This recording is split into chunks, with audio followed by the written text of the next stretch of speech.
Oke, Bang, seperti mungkin hari ini musisi Anji diperiksa Polda Metro Jaya terkait video kontroversi dengan Hadi Pranoto.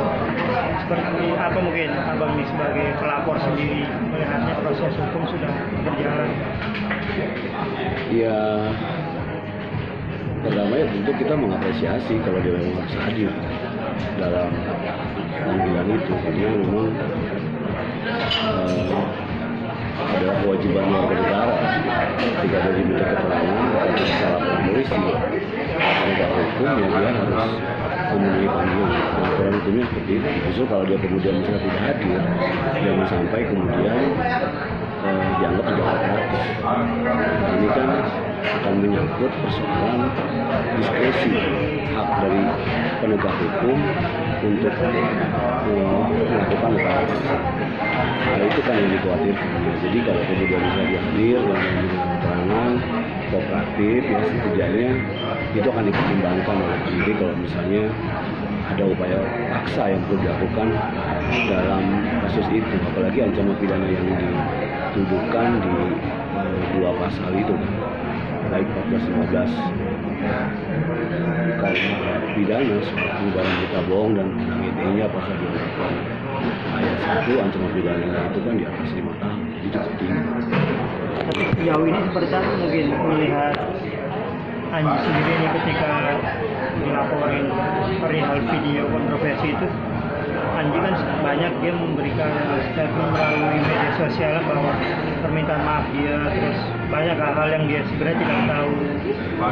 Gimana Bang melihatnya? Iya, kalau itu kan sebetulnya yang dilihat adalah mens rea ya. Mens rea itu adalah niat. Kalau misalnya dia melakukan permintaan maaf, ya tentu harus diapresiasi juga. Tapi juga jangan sampai kemudian permintaan maaf itu misalnya dianggap sebagai upaya cuci tangan gitu. Karena dia suka tidak suka, mau tidak mau sebagai pemilik kanal YouTube yang menyebarkan dugaan berita bohong itu, dia juga ya patut untuk diminta pertanggungjawaban sebetulnya secara pidana. Nah, setidaknya ya kita melihat bahwa dia sudah bertindak gentle, hadir memenuhi panggilan. Kemudian dia juga sudah menyampaikan permintaan maaf.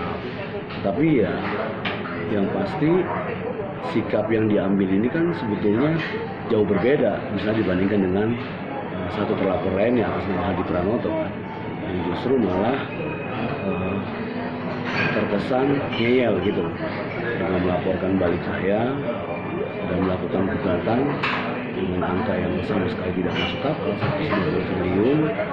Nah, setidak-tidaknya ya Anji saya kira menunjukkan satu sikap yang jauh lebih baik, tidak membuat kegaduhan baru dengan berbagai alasan, misalnya dibandingkan dengan Hadi Pranoto.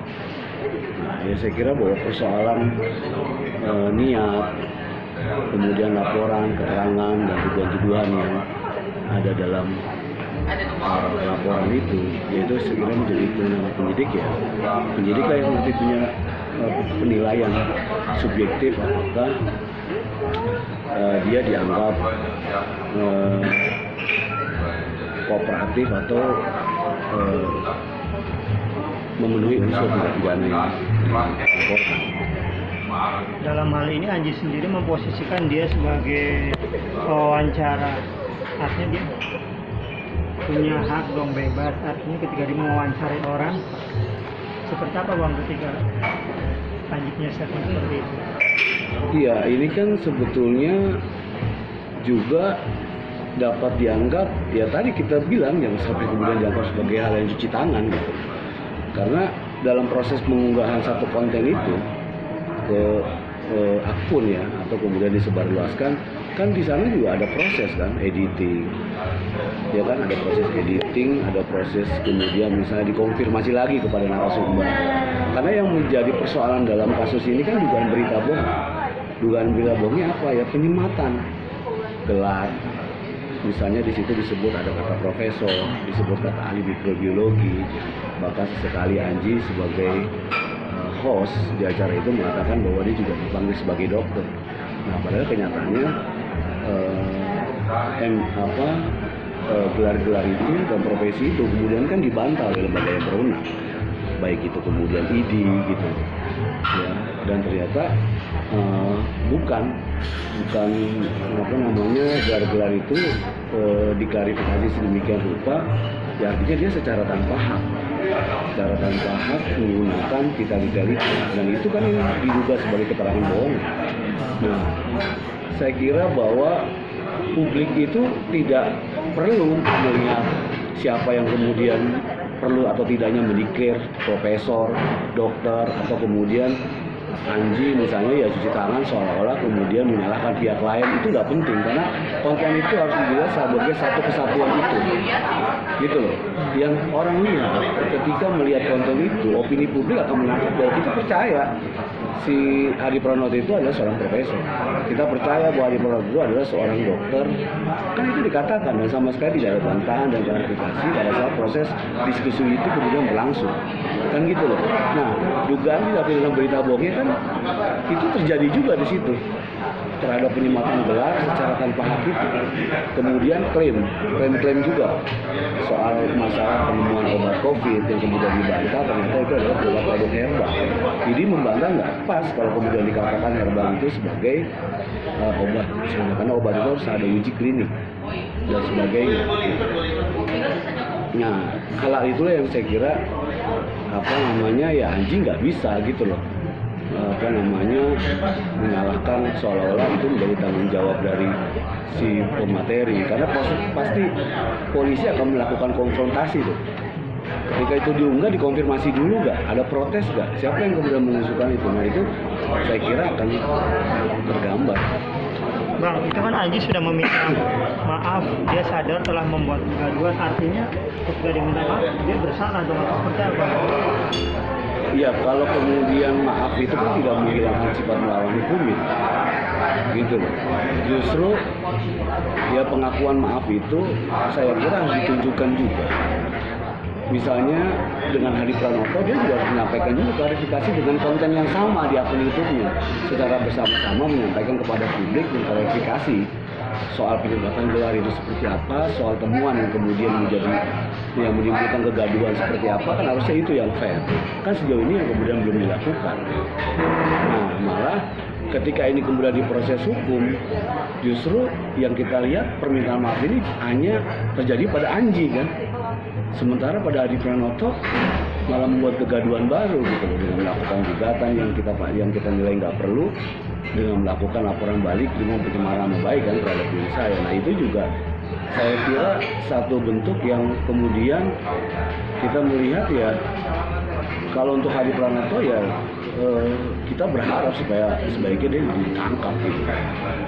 Ya, sebaiknya ditangkap karena ada upaya justru ketika ini kemudian dilakukan dan sedang dalam proses hukum malah menimbulkan kegaduhan baru. Ya, tapi kalau Anji mungkin bisa dipertimbangkan dengan dia kooperatif, ada permintaan maaf. Tetapi saya tidak mau ambil kewenangan dari penyidik ya, untuk mengambil alih masalah penahanan atau proses hukum atau sebagainya itu, ya itu diserahkan aja nih kepada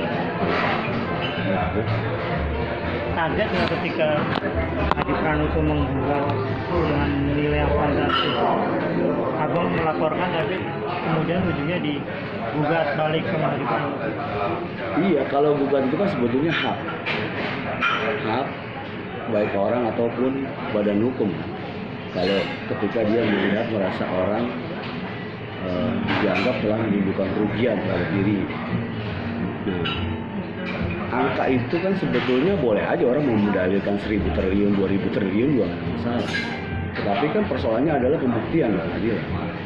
Nah, sekarang bahwa tuntutan 1 triliun, tuntutan 150 triliun itu sama sekali tidak ada dasar hukumnya. Bahkan saya berani mengatakan kalau sampai gugatan itu dikabulkan, saya berani mengatakan bisa akan mengundurkan diri sebagai pengacara. Nggak akan mungkin, nggak ada dasar hukumnya sama sekali.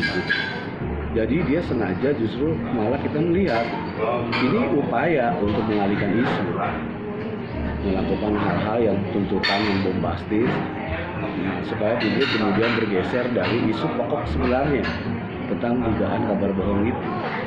Karena kan ada terkadang kan publik juga kemudian lebih suka terhadap hal yang konyol kan, ngeyel seperti itu dan yang nggak masuk akal, itu juga yang kita khawatirkan.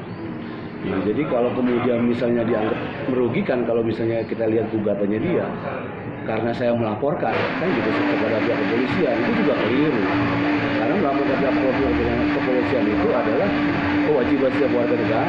Ketika dia melihat tindak pidana, dugaan berita bohong dan itu bisa menimbulkan keresahan di masyarakat, ya dia memilih melaporkan, ya itu dijamin oleh undang-undang. Jadi ketika itu kemudian dijamin undang-undang, maka tidak ada kerugian yang ditimbulkan. Jadi kalau dia kemudian menuntut sebesar 150 triliun, kalau dia keberatan terhadap misalnya laporan polisi yang kemudian dibuat, ya itu namanya kan nggak ada dasar hukum. Apalagi saya sempat baca dia menyita rumah, menyita kantor partai, apa gitu relevansinya. Jadi ya nggak usah ambil pusing lah. Jadi terkesan memang konyol gitu, dan malah berbahaya kalau menurut saya kalau dia tetap di luar. Sebaiknya mungkin polisi bisa mempertimbangkan dia untuk segera ditangkap dan ditahan dalam laporan ini supaya dia tidak menimbulkan kegaduhan baru di luar yang tidak